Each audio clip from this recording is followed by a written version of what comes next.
Ito ang GMA Regional TV News. Maiinit na balita mula sa Luzon, hatid ng GMA Regional TV. Isang punerarya sa Calasiao, Pangasinan ang na-scam ng nagpanggap nilang customer. Chris, magkano ang perang natangay sa punerarya? Tony, halos 24,000 piso ang nakuha ng scammer mula sa isang punerarya. Yan at iba pang maiinit na balita hatid ni James Paulo Yap ng GMA Regional TV. Natangayan ng libu-libong piso ang isang punerarya sa Calasiao, Pangasinan dahil sa scam. Kwento ng caretaker ng punerarya, may tumawag sa kanila noong February 10 para magtanong tungkol sa kanilang serbisyo. Namatay raw kasi ang ina ng tumawag sa isang ospital sa Metro Manila. Kinatanghalian noong araw rin na iyon, tumawag uli ang scammer dahil namatay rin daw ang kanyang tito sa isang ospital naman sa San Carlos City.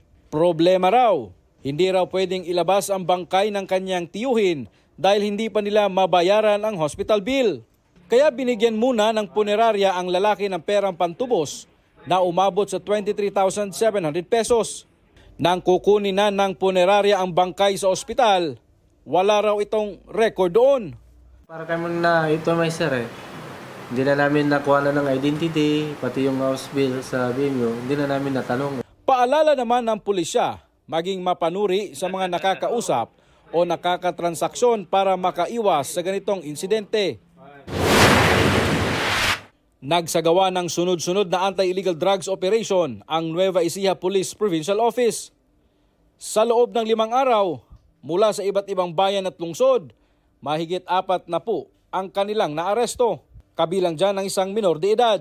Umabot sa 300 gramo ang nasabat na hinihinalang shabu na tinatayang 2.5 million pesos ang halaga.